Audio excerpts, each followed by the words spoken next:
Good morning friend, welcome to a new blog in our channel ঘরে বাহিরে। আজ অনেক সকাল সকাল উঠে পড়েছি, স্নান করে পুজো সেরে ব্রেকফাস্টও আমার কিন্তু বানানো হয়ে গেছে। তারপর চলে এসেছি আমার ছোট্ট ছাদ বাগানে, আর এসে গাছেরও একটু পরিচর্যা করব সেই জন্য। ইনি হচ্ছেন আমার পরিবারের নতুন সদস্য, আর একদম ছোট্ট ছোট্ট, এটাকে লক্ষ্মী জবা বলছে, এরকম ছোট্ট ছোট্ট হবে, খুব সুন্দর লাগছে। এই ফার্স্ট ও ফুটলো, আর একজন আছে, এই আজকে এও ফার্স্ট ফুটলো। কি সুন্দর লাগছে দেখতে যে কি বলবো। এই দুজন আমার পরিবারের নতুন সদস্য। এখন বাজে দুপুর 2টো বাজে।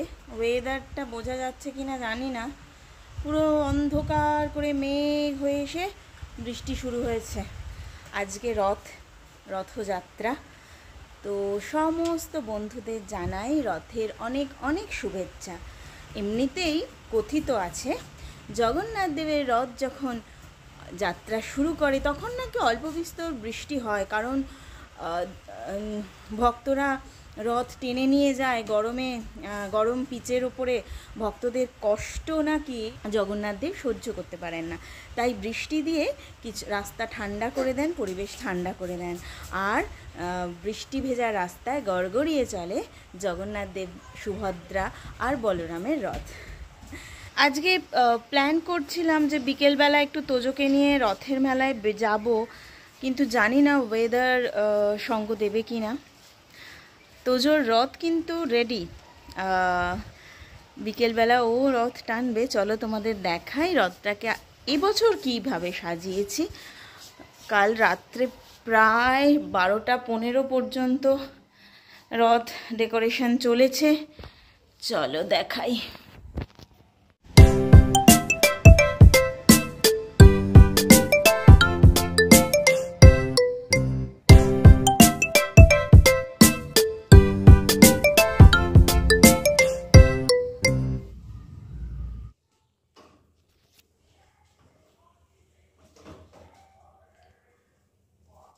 এখন বাজে বিকেল 4টে, আর আমি চলে এসেছি ঠাকুর ঘরে। রথে ঠাকুরকে বসাবো আর একটু পুজো করে নেব নিজের মতো করে।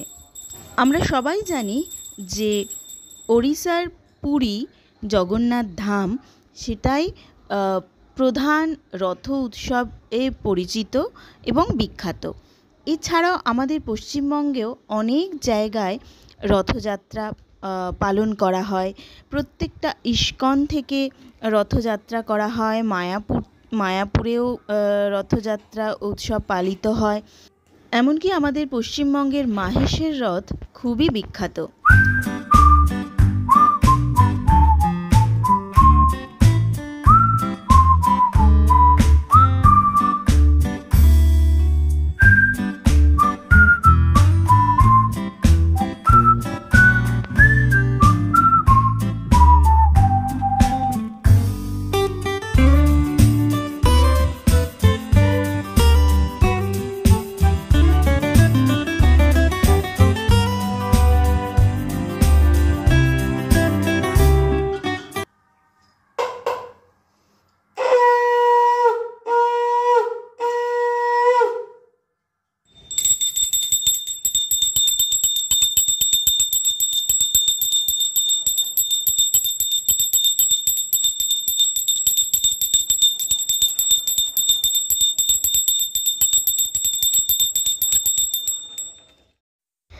সাড়ে 4টে বাজে, আর আমি আর তোজো মিলে বেরিয়ে পড়েছি আমাদের এলাকায় রথের মেলা দেখতে। রথ শব্দের আবিধানিক অর্থ হলো যুদ্ধযান বা চাকাযুক্ত ঘোড়ায় টানা হালকা যাত্রীবাহী গাড়ি। তবে সনাতন ধর্মাবলম্বীদের মতে রথ একটি কাঠের তৈরি যান, যার উপরে ভগবান জগন্নাথ, সুভদ্রা ও বলরাম বসে ভ্রমণ করেন। ভগবানের এই রথ আরোহণই রথযাত্রা নামে পরিচিত। তোমরা তো দেখতেই পাচ্ছ আমাদের মেলা কিন্তু শুরু হয়ে গেছে। আর বিকেল বিকেল আসার এটাই কারণ, যাতে ভিড়টা কম হয়, কারণ এটা মেন রোডের ওপরে যেহেতু মেলাটা হয় আর তার সাথে গাড়িও চলে, তার জন্য প্রচণ্ড ভিড় হয়ে যায়।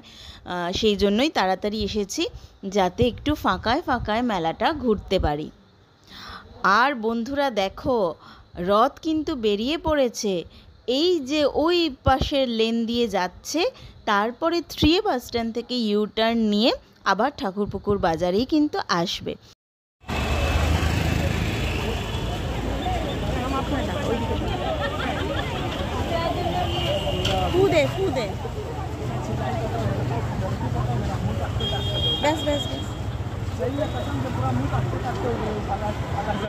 মেলা ঘুরতে ঘুরতে রথ কিন্তু চলে এসেছে। আর দেখতেই পাচ্ছ বেশ ভিড়, কারণ সবাই রথের দড়ি টানার জন্য সবাই আগ্রহী। তো চলো আমরাও একটু চেষ্টা করি, দেখি রথের দড়ি টানা যায় কিনা। ওড়িশার প্রাচীন পুঁথি ব্রহ্মাণ্ড পুরাণ অনুযায়ী রথযাত্রার প্রচলন হয়েছিল সত্যযুগে। তখন ওড়িশা মালব দেশ নামে পরিচিত ছিল। তখনকার রাজা ইন্দ্রদ্যুম্ন ছিলেন পরম বিষ্ণু ভক্ত।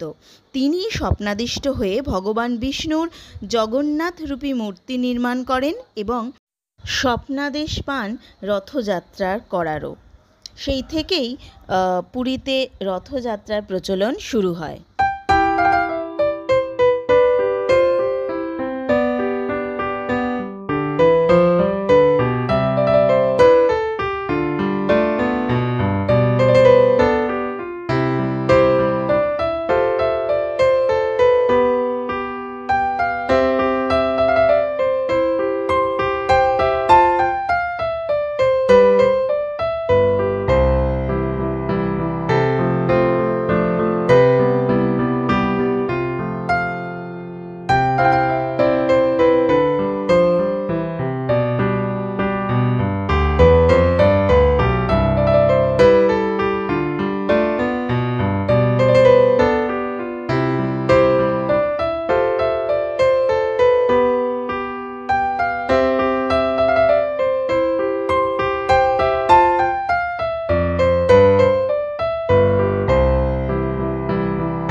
ভিড় ছিল, তবুও একটু জায়গা করে নিলাম আমি আর তোজো রথের দড়ি টানার।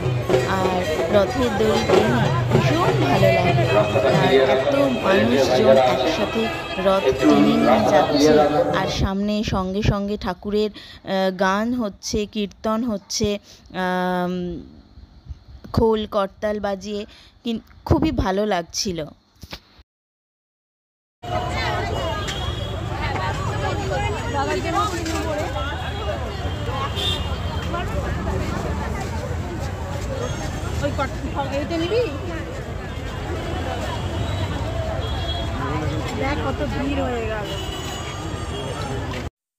রথ টানলাম, ঠাকুর দর্শন করলাম। আর দেখতেই পাচ্ছ যখন এসছিলাম তার তুলনায় কিন্তু এখন ভিড়টা আস্তে আস্তে বাড়ছে। তো সেই জন্য মেলা দেখতে দেখতে এবার আমরা বাড়ির দিকে ফিরছি। আমাদের এখানে একটা রথের মধ্যেই জগন্নাথ মহাপ্রভু, বলরাম আর সুভদ্রাকে বসানো হয়, কিন্তু পুরীর রথযাত্রায় ব্যবহৃত হয় 3টি আলাদা আলাদা রথ।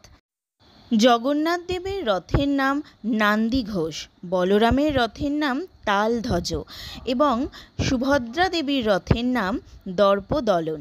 তিনটি রথের উচ্চতা ও রঙও আলাদা আলাদা হয়।